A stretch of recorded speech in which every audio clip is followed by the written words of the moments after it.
like a Mamba.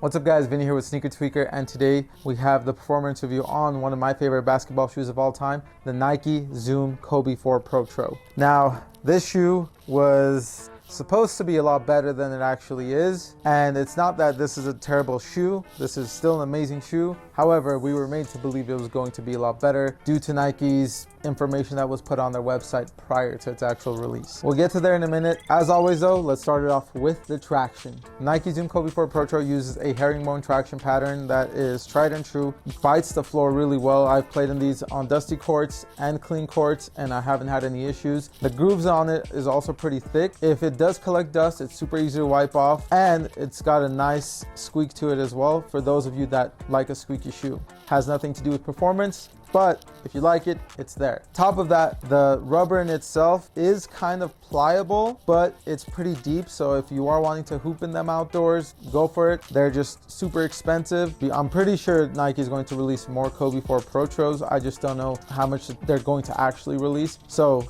they still might be a really expensive shoe to take outdoors and burn through the rubber. Traction on it though is money, and you won't have any issues with that. Now, as for the cushion is where the controversy is, and a lot of it is because that's where the Protro focal point was supposed to be, and giving it full-length zoom, just like the One Protros. However, Nike backtracked on what they had posted online, and they changed it to what only be the original cushioning system, which is a heel zoom unit and a Phylon midsole. Now, the Phylon in this is a little bit softer than the original, but there's really nothing Protro about this shoe. It's more like a retro. Still a great shoe, still up to par with a lot of the shoes and a lot of the new tech nowadays as far as performance, but I wouldn't say it separates itself just like the One Protro did. I would say it's decent. I wouldn't say it's amazing. As for the fit, these do fit a lot like the ones in the sense that they are, at least in my opinion, pretty wide foot friendly. My feet are slightly wide, or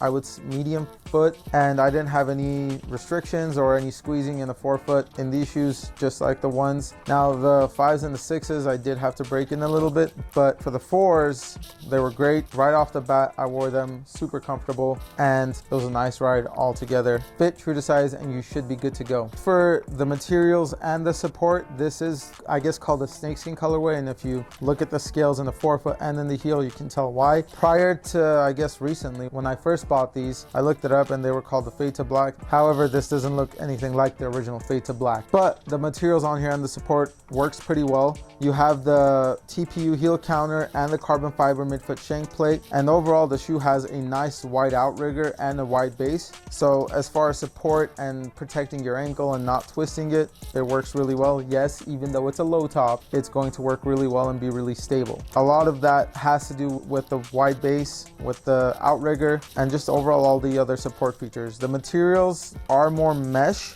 and they're pretty lightweight and breathable. I didn't have any trouble with my feet overheating or anything like that. So as far as the materials and the support, I would say they work really well. They've been pretty durable. I've played in these quite a bit, and I really don't have much or any wear and tear at all, just some scuffs on the heel counter really. Overall, Nike Kobe 4 Protro is an amazing hoop shoe. I just wish that they had actually followed through with what they originally stated on their website and gave this full-length zoom. If this had full-length zoom, it would have been game over for a lot of the shoes released that year as well. More of the modern shoes, I guess. Even with this I wouldn't even say old school, but this shoe is a lot older. It was during Kobe's 4th championship in 2009. 2019, I believe, is when this was originally Protroed. So it was 10 years later, and still, I would say, performed just as well as most basketball shoes released that year.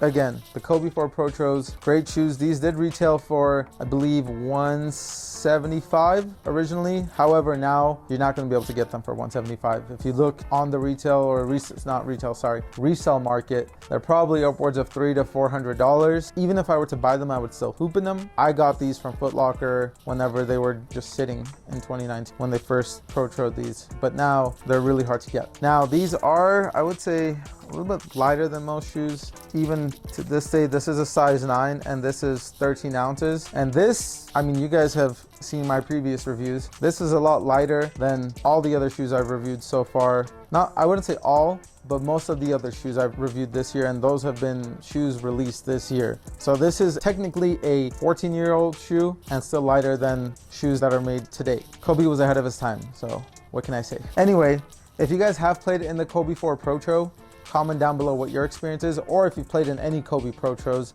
comment down below and tell us what your experiences are and what colorways of this shoe you want to see Nike bring back with their renewed deal, or with Vanessa Bryant's renewed deal with Nike to bring back Kobe's and make them more available. If there are any other shoes you guys would like me to review, again, comment down below for more content like this. Please like, subscribe, and follow. We'll see you guys in the next one.